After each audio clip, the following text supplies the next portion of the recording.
Procesos liquidatorios. Módulo procesal civil especial. A diferencia de los procesos declarativos, donde el interesado acude ante la autoridad judicial para que se declare a su favor un derecho incierto o desconocido por terceros, y los procesos ejecutivos, donde el derecho es cierto y oponible, pero el deudor se abstiene de la carga de cumplir la obligación, el procedimiento liquidatorio surge ante la existencia de un patrimonio que es llamado a disolverse y posteriormente será distribuido entre los sujetos que tengan derecho a ello en atención al proceso que se deba iniciar. Puede tratarse del patrimonio de personas naturales o jurídicas, superstites o causantes, socios civiles o comerciales, patrimonio que será distribuido en atención a la norma y la jurisprudencia que lo regule.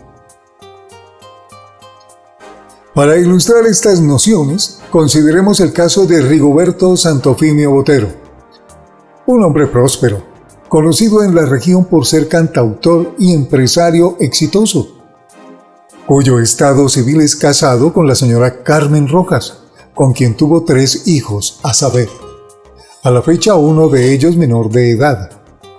Don Rigoberto, a su vez, sostenía una relación libre con Manuela Santos, con quien tuvo un hijo extramatrimonial, sin reconocer en el registro civil de nacimiento, a la fecha, también menor de edad.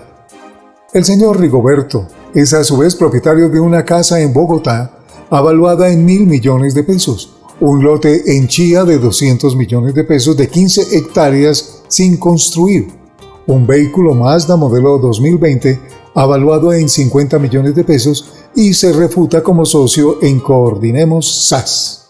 El 22 de noviembre de 2022, el señor Rigoberto sufre un infarto fulminante que termina con su vida en la ciudad de Bogotá mientras se encontraba en compañía de su esposa e hijos, situación que lo lleva a cuestionarse frente al trámite a seguir para continuar con la administración de sus negocios y distribución del patrimonio de su ser querido.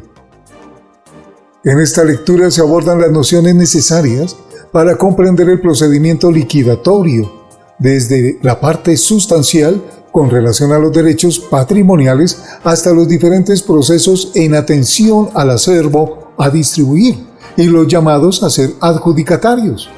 Lo anterior con la finalidad de abordar los problemas jurídicos que emergen de los hechos narrados anteriormente y encontrar las soluciones adecuadas. Derechos patrimoniales. Retomando las lecciones del derecho privado, en especial civil, personas, bienes y obligaciones, se tiene que el patrimonio es un atributo de la personalidad, lo que implica que es inherente al ser humano. Es único e indivisible. Solo la persona tiene patrimonio y toda persona tiene un patrimonio. Es un conjunto de activos y pasivos conformados por derechos reales, derechos personales, derechos inmateriales y derechos universales. De conformidad con la normativa vigente, un derecho real es el que tenemos sobre una cosa sin aspecto a determinada persona. Son derechos reales el de dominio, el de herencia, los de usufructo, uso o habitación, los de servidumbres activas, el de prenda y el de hipoteca. Ley 84 de 1873, artículo 665. En ellos el sujeto activo será el titular del derecho y el sujeto pasivo. Todas las personas que se encuentran obligadas a respetar el derecho de ese derecho bajo el principio de oponibilidad se originan en los modos de adquirir el dominio. Se encuentran taxativamente en la norma, son de efecto erga omnes, lo que implica que todos los demás están obligados a respetarlo frente a su carácter absoluto y sugiere la posibilidad al titular de otorgar atributos de persecución y preferencia frente a terceros. Para adquirir los derechos reales se requiere el título y el modo, por lo que recaen sobre bienes muebles e inmuebles sujetos a registro. Estos derechos pueden ser perpetuos o temporales, en atención a la voluntad emanada de su titular en la conformación, y de ello se predica la prescripción adquisitiva con excepción de la hipoteca y la prenda. Por ejemplo, el dominio es un derecho real que se predica del propietario de un bien que puede ser un apartamento, una casa o un lote, y se demuestra a través del título compuesto, es decir, la escritura pública y la anotación en el certificado de tradición y libertad, siendo oponible a terceros. Estos deben respetarlo. El Código Civil de 1873 indica que los derechos personales o créditos son los que solo pueden reclamarse de ciertas personas que por un hecho suyo o la sola disposición de la ley han contraído las obligaciones correlativas. Artículo 666. En otras palabras, el sujeto activo será el acreedor y el sujeto pasivo el deudor, por lo que su origen se encuentra en las fuentes de las obligaciones, negocios jurídicos. Solo se pueden hacer valer por el titular de la obligación y solo serán exigibles al obligado.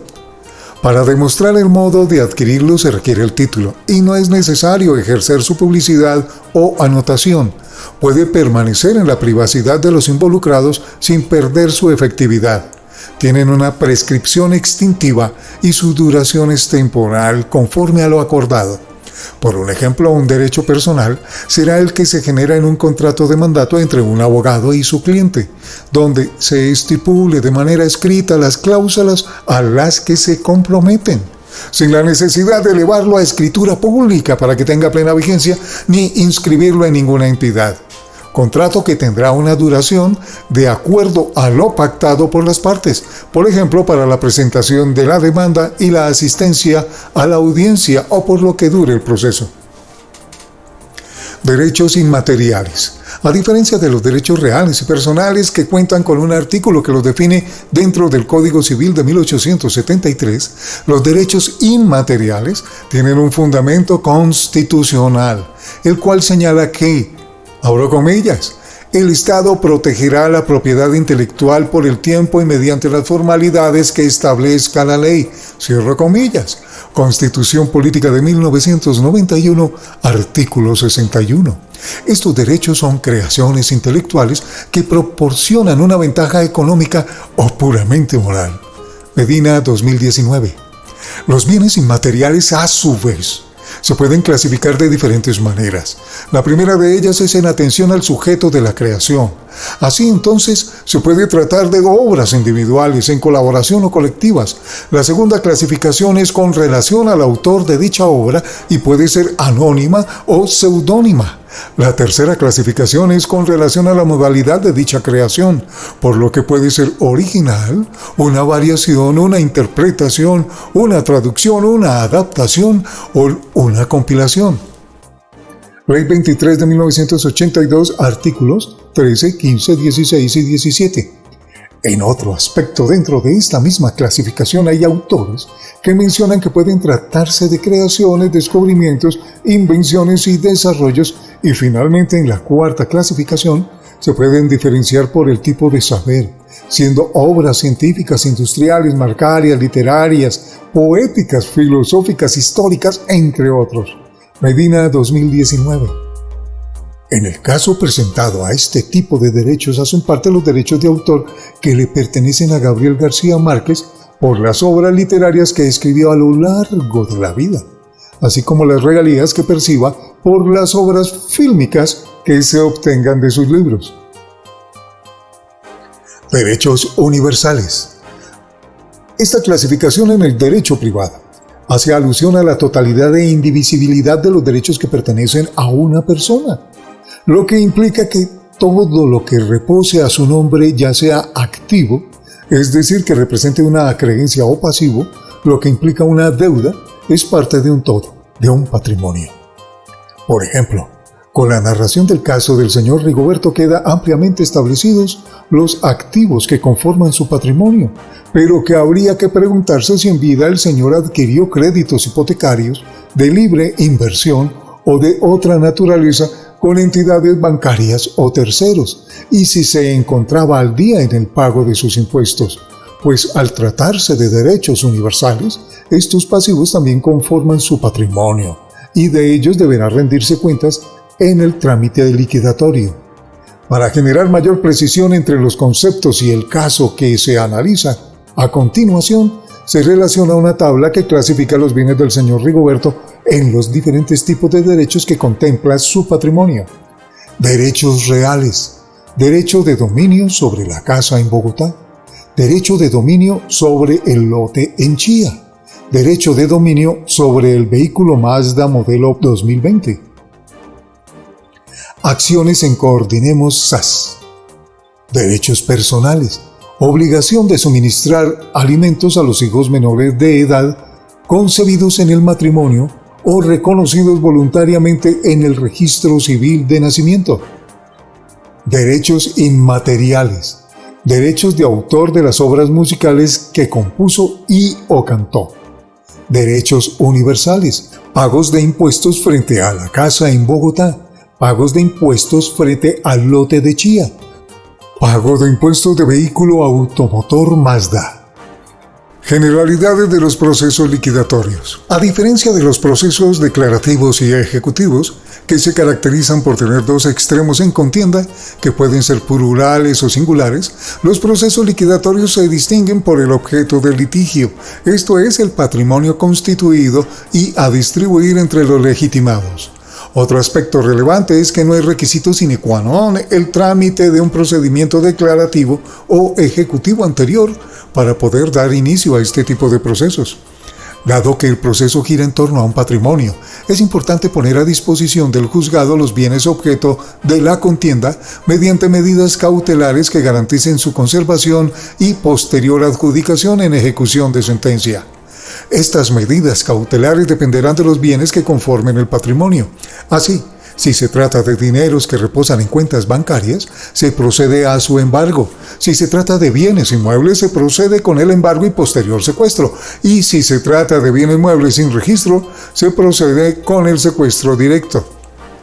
Adicional a la cautela del patrimonio, es necesario verificar que al proceso concursal acuden quienes estén legitimados para hacerlo o se consideren con mayor o menores derechos. De igual forma, se procede a hacer el emplazamiento de los demás interesados y, una vez agotado el término, se procede con la actuación. Todos los procesos liquidatorios siguen la misma estructura. Una vez vinculados los interesados y aportados los soportes del patrimonio, se procede a dar curso, emplazar, audiencia de inventarios y avalúos, trabajo de partición y finalmente sentencia de adjudicación de bienes. A continuación se realiza la explicación de la mayoría de los procesos liquidatorios, identificando los sujetos que intervienen, los términos de respuesta, debido proceso y en general las especificaciones de cada uno para comprender el procedimiento a seguir. Tenga presente que en el material adicional del módulo podrá profundizar sobre el proceso de insolvencia de persona natural no comerciante. Para mayor claridad, aquí se presentan los procesos liquidatorios de conformidad con el Código General del Proceso.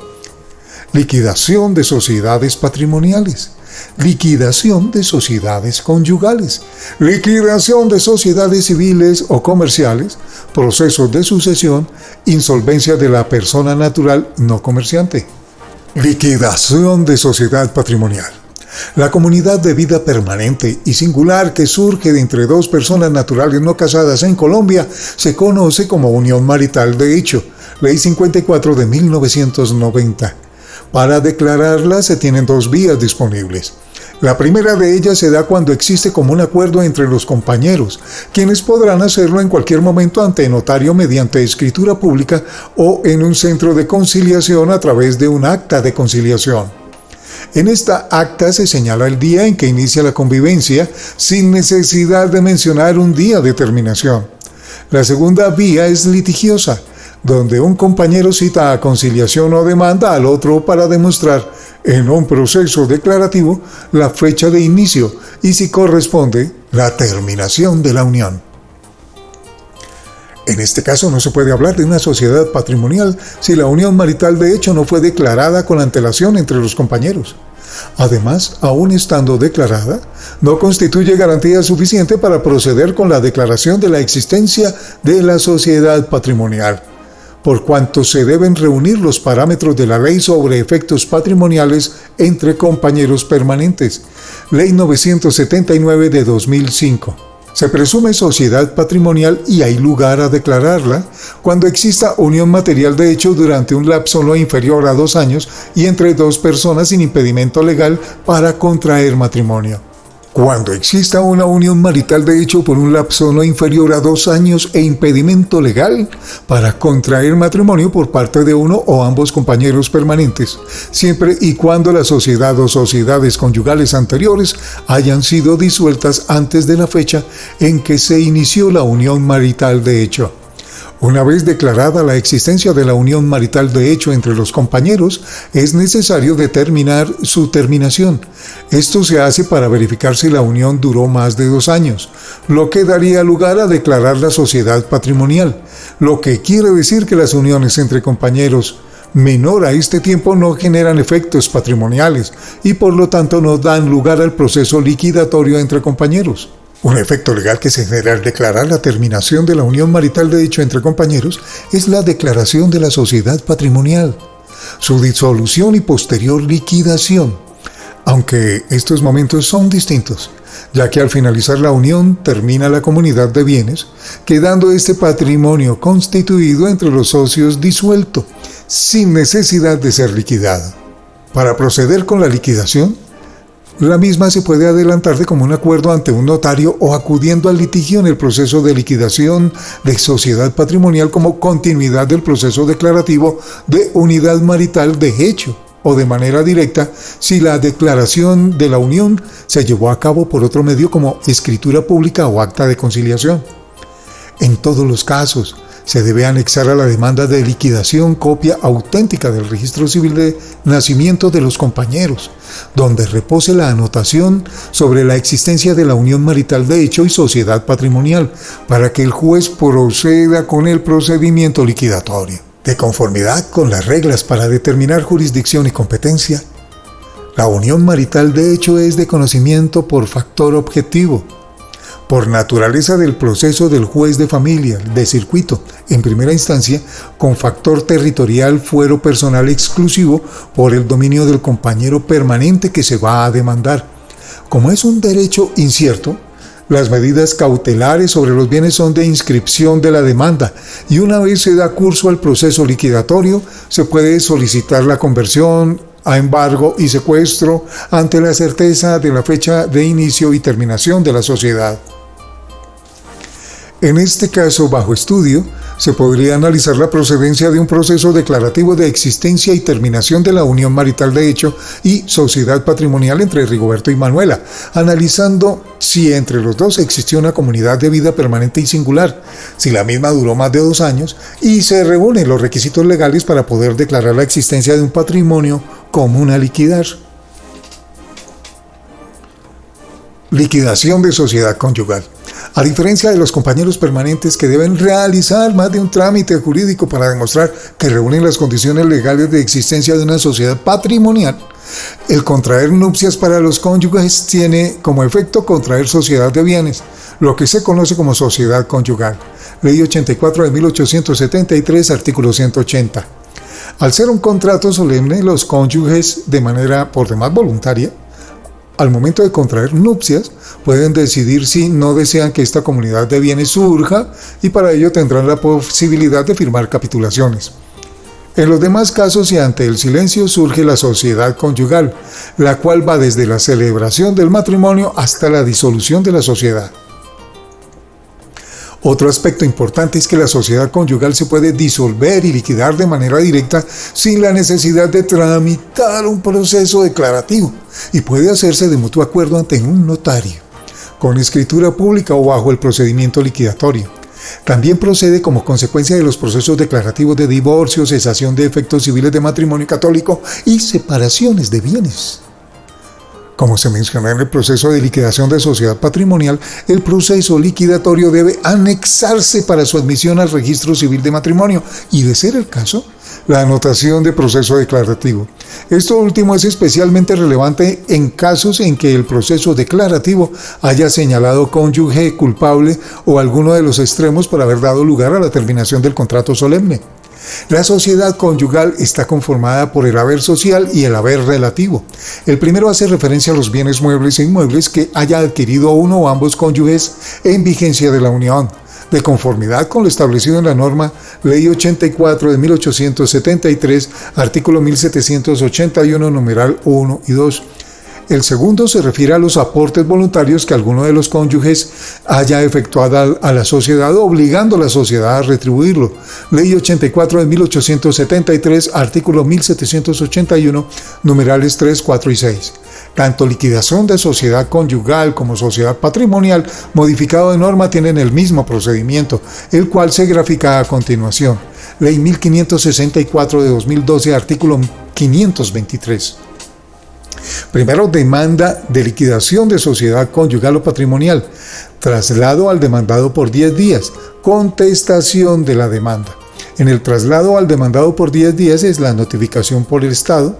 Si se solicita dentro de los 30 días siguientes a la ejecutoria de la sentencia que causó la disolución. Notificación personal en los demás casos. En la contestación de la demanda, excepciones previas, numerales 1, 4, 5, 6 y 8 del artículo 100 del Código General del Proceso de 2012. Excepciones de fondo, cosa juzgada, capitulaciones, liquidación anterior. Objeción al inventario de bienes y deudas. Silencio. Emplazamiento, audiencia, inventarios y avalúos, trabajo de partición y sentencia. Este procedimiento se sigue cuando los cónyuges o compañeros permanentes pueden acudir de manera directa al proceso. En casos en que hayan fallecido, serán sus herederos, acreedores y legatarios los llamados a iniciar el trámite liquidatorio dentro de la sucesión del causante. ¿Sabía que las deudas contraídas en la sociedad conyugal o patrimonial por uno de los cónyuges compañeros se presumen sociales?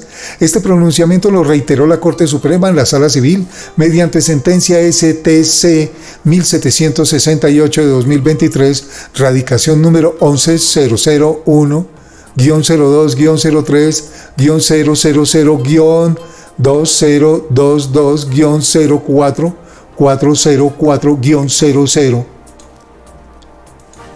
Magistrado ponente Marta Patricia Guzmán Álvarez, quien recuerda a su vez que para excluir las deudas como propias, se debe probar que ese pasivo no benefició a la familia sino a uno de sus miembros. Teniendo en cuenta las reglas para determinar jurisdicción y competencia, los procesos declarativos que anteceden la liquidación, tales como el divorcio, separación de bienes, entre otros, serán de conocimiento por factor objetivo por naturaleza del proceso del juez de familia, de circuito, en primera instancia, con factor territorial fuero personal exclusivo por el domicilio del cónyuge que presuntamente dio lugar al divorcio, o el común anterior si lo conservan con la sentencia, se conservan las medidas cautelares en el proceso liquidatorio. En el caso bajo estudio, se tiene certeza que entre los señores Rigoberto Santofimio y Carmen Rojas existe una sociedad conyugal, la cual está vigente desde el momento en que contrajeron nupcias y se debe determinar si en algún momento fue disuelta y liquidada o si la disolución se generó a causa del fallecimiento del señor Rigoberto, lo que afectaría de manera directa la declaración o no de la sociedad patrimonial con la señora Manuela. Liquidación de sociedades civiles y comerciales. Según la legislación vigente, las sociedades civiles son aquellas que se conforman por dos o más personas con la finalidad de conformar un patrimonio común sin fines lucrativos. Estas sociedades se rigen por el Código Civil y algunos ejemplos de ellos son las asociaciones, fundaciones y corporaciones creadas en la defensa de causas, de derechos humanos, de actividades educativas, culturales o deportivas. Por su parte, las sociedades comerciales se regulan por el Código Civil 1873, el Código de Comercio de 1971 y las normas especiales en atención al tipo societario. Son una persona jurídica con registro mercantil que puede celebrar contratos y negocios jurídicos con un patrimonio propio que es diferente al de los socios que las conforman. Pueden ser de personas, de capital, de hecho, de derecho, regulares, irregulares, nacionales, extranjeras, matrices, subordinadas, pluripersonales, unipersonales, entre otras. En cuanto al procedimiento judicial, inicia mediante el proceso declarativo verbal que busca la nulidad del contrato social o la disolución de la sociedad, el cual puede ser iniciado por cualquiera de los socios invocando las causales de nulidad de los contratos del Código Civil. En el proceso verbal, el juez ordenará al representante legal de la sociedad que notifique la existencia del proceso a todos los socios, para garantizar un debido proceso. Una vez notificados y siguiendo en trámite verbal expuesto en lectura anterior, se cita a audiencia inicial donde el juez intenta la conciliación y designación del liquidador. En caso de oposición, se sigue con audiencia de instrucción y juzgamiento, Ley 1564 de 2012, artículo 524 a 528. En la sentencia favorable del proceso verbal, el juez debe designar liquidador y fijar sus honorarios. Este auxiliar de la justicia será notificado y posesionado. Una vez aceptado el cargo, deberá prestar caución para el manejo de los bienes sociales por el monto que estime la autoridad judicial. Con relación al patrimonio de la sociedad, el juez debe ordenar la inscripción en el registro mercantil de la Cámara de Comercio, domicilio principal, decretará el embargo y secuestro de activos y que se adicione en la razón social la mención en liquidación. Esto se hará con el fin de cautelarlo y hacerlo oponible a terceros. Ley 1564 de 2012, artículo 529. Es de anotar que ante la existencia de procesos ejecutivos o medidas cautelares de otros procesos en otros juzgados con relación al patrimonio de la sociedad, el juez que conozca la liquidación por factor de conexidad y unidad procesal conocerá de ellos, por lo que deberán dejarse a disposición de este despacho tanto los expedientes como los bienes cautelados para continuar el litigio en calidad de pasivos del haber social. Para dar mayor claridad al procedimiento a seguir, vamos a presentar en audio un flujograma del procedimiento liquidatorio de las sociedades civiles y comerciales una vez posesionado el liquidador en su cargo. Es de anotar que es uno de los procesos más completos, ya que inicia con un proceso declarativo, continúa con una liquidación y finaliza con una fase ejecutiva para hacer efectiva la distribución del patrimonio entre acreedores. Entonces iniciamos posesión del liquidador. Sigue presentación de inventarios y pasivos, luego audiencia, luego notificada a los socios, auto inscrito en el registro mercantil. Bueno, de la audiencia vamos a objeciones. Se deciden en audiencia la sentencia adjudicación. Luego 10 días entrega de activos a los adjudicatarios. Se nombra liquidador paga. Luego avalúo y remate de bienes. 3 diligencias de remate. 10 días para distribución de activos entre acreedores. Desde la presentación de los inventarios y avalúos, el liquidador debe conocer y aplicar la prelación de créditos, Ley 84 de 1873, artículo 2488 y siguientes, al analizar los activos y pasivos de la sociedad. Esto significa que existen créditos de 5 clases diferentes que se deben tener en cuenta para conocer la prioridad legal de cubrir las acreencias con los activos de la sociedad. No es lo mismo cubrir los salarios, sueldos y todas las prestaciones de los trabajadores de la sociedad, crédito de primera clase, que cumplir el pago de un crédito hipotecario con una entidad bancaria, crédito de tercera clase.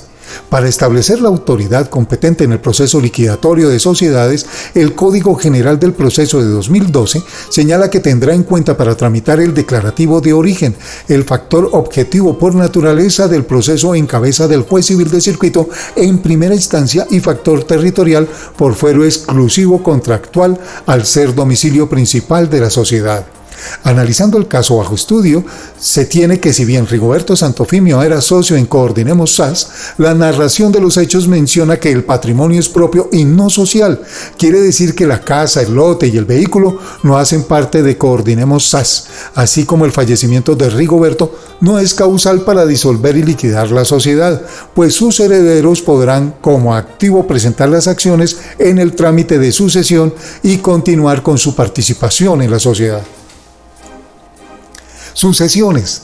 La existencia y terminación de las personas naturales son asuntos propios de la línea de derecho privado civil.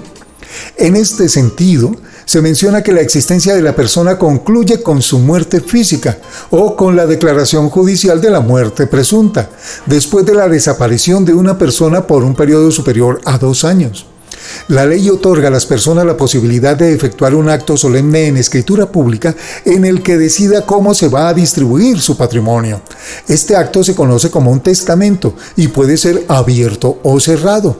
El testamento cerrado solo será de conocimiento cuando la persona ha fallecido.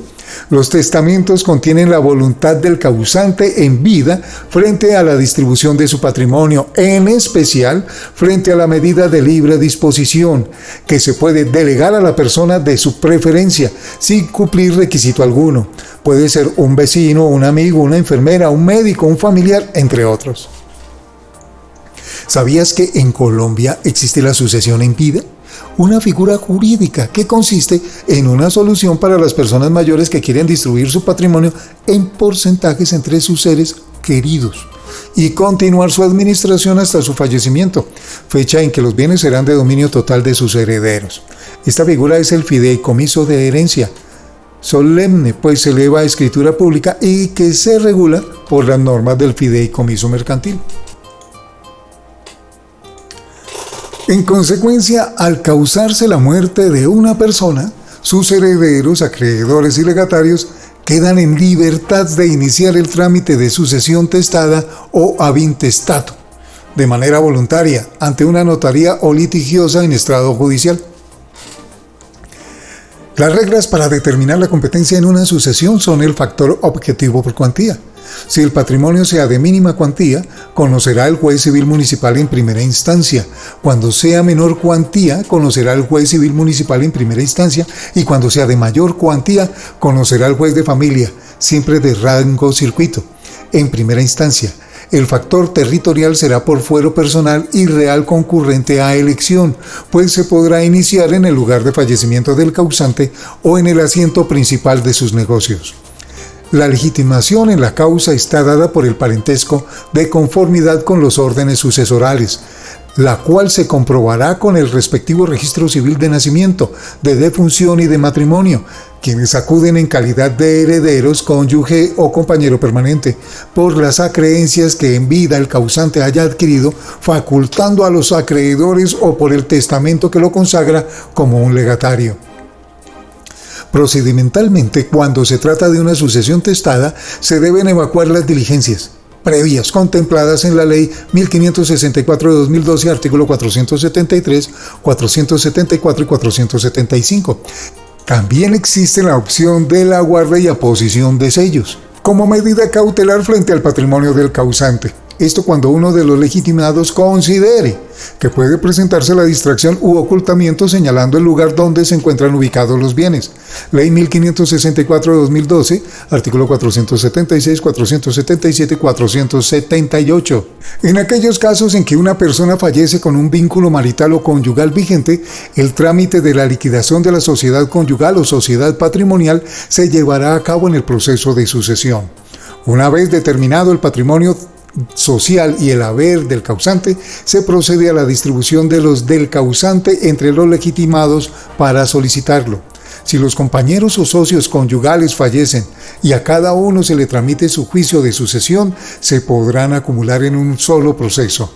Ley 1564 de 2012, artículo 520. El procedimiento de la sucesión en sede judicial se llevará a cabo en los términos que se grafican a continuación, de conformidad con lo establecido en el Código General del Proceso del artículo 487 al 519, auto que da curso al trámite de sucesión. Luego, notificación, herederos, cónyuges, compañeros permanentes y CBF DIAN emplazamiento. Se abre en dos ramas. 20 días, aceptar o repudiar asignaciones, optar por gananciales o porción conyugal. Luego, administración de bienes, herederos, albacea o secuestre. En la segunda rama, audiencia de inventarios y avalúos. Objeciones se deciden en segunda audiencia, pruebas, pago de deudas. Luego, trabajo de partición y por último, la sentencia. En este proceso, cada uno de los legitimados y reconocidos por el juez pueden presentarse en la audiencia de inventarios y avalúos con la finalidad de presentar el patrimonio del causante. Esto incluye tanto los activos como su respectivo certificado de existencia, donde se demuestra el derecho real en cabeza del causante, como los pasivos. Sin embargo, para que estos ingresen a la sucesión deben ser aceptados por todos los participantes. Durante esta diligencia, el juez intentará mediar entre los valores asignados a cada bien y el ingreso o no de las acreencias en el trámite de sucesión, para que se paguen directamente con el patrimonio del causante. Cuando una de las partes presente objeción, el juez determinará si es necesario señalar nueva fecha para continuar la audiencia ante la práctica de pruebas, como por ejemplo un avalúo, o si procede decidir de plano.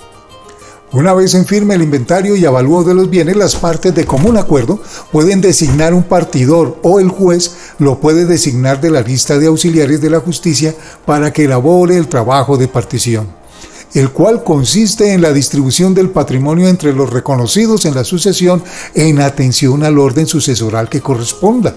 Este trabajo también puede ser objetado, pues puede que uno o varios de los legitimados no estén de acuerdo con el porcentaje o la distribución efectuada. El juez aprueba el trabajo de partición en sentencia, la cual da por terminado el trámite de la sucesión.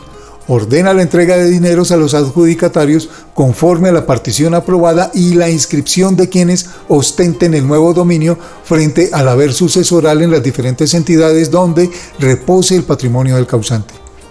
Si posterior a este evento aparecen más bienes del causante o acreencias, se puede solicitar audiencia de inventarios o avalúos adicionales, y de la misma manera se podrán llevar a cabo una partición adicional. Ahora bien, con respecto al caso en concreto bajo análisis, se tiene que ante el deceso de Rigoberto Santofimio, sus herederos, cónyuge y compañera permanente sobreviniente quedan habilitados para tramitar el juicio de sucesión. Sin embargo, siguiendo la narración de los hechos, es bastante posible que las dos familias no conozcan de su existencia y, por tanto, no estén en posibilidad de compartir el patrimonio de común acuerdo, por lo que se llevará a cabo ante el juez de familia del último domicilio del causante o de Bogotá, al ser el asiento principal de sus negocios. El orden sucesoral para esta causa es el primero, donde se reconoce a los hijos habidos en el matrimonio como herederos y a la cónyuge su derecho a recibir la porción conyugal. Ley 84 de 1873, artículo 1045. Con relación al hijo extramatrimonial, podrá iniciar un proceso declarativo de investigación de paternidad con petición de herencia, solicitando la suspensión de la sucesión hasta tanto no se decida su derecho. Y la señora Carmen Rojas podrá iniciar de igual manera un proceso declarativo de unión marital de hecho para demostrar si hay o no lugar a declarar la sociedad patrimonial con el causante. Para concluir, los procesos liquidatorios son trámites concursales en donde no se habla de demandante y demandado. En su lugar, los legitimados deberán demostrar mediante pruebas su vinculación con el patrimonio a distribuir. Los cónyuges, el contrato solemne de matrimonio, los compañeros, la declaración de la existencia de sociedad patrimonial y su disolución, los socios en calidad de tal en el proceso a través del representante legal ante el liquidador y los herederos, legatarios, acreedores, cónyuge o compañeros superstite su calidad de tal con los títulos, registros civiles o testamento que los faculte para ser parte de la sucesión. Referencias: Código Civil, Ley 84 de 1873, Código de Comercio, Decreto 410 de 1971, Código General del Proceso, Ley 1564 de 2012, Constitución Política de Colombia, 7 de julio de 1991, Corte Suprema de Justicia, Sentencia STC 1768 de 2023, Magistrado Ponente Guzmán Álvarez, MP. Ley 54 de 1990, por la cual se definen las uniones maritales de hecho y régimen patrimonial entre compañeros permanentes. Ley 979 de 2005, Congreso de la República, por medio de la cual se modifica parcialmente la Ley 54 de 1990 y se establecen unos mecanismos ágiles para demostrar la unión marital de hecho y sus efectos patrimoniales entre compañeros permanentes. Medina Pavón J.E. 2019, Derecho Civil, Bienes, Derechos Reales, segunda edición, Universidad del Rosario. Información técnica. Módulo Procesal Civil Especial. Unidad 3. Procesos liquidatorios. Autora Lina María Ortegón Suárez. Asesora pedagógica Doris Amelia Gómez Torres. Diseñador gráfico Alejandra Daza Hurtado. Leyó para ustedes Juan Carlos Tejero Medina, estudiante de Derecho Politécnico Gran Colombiano.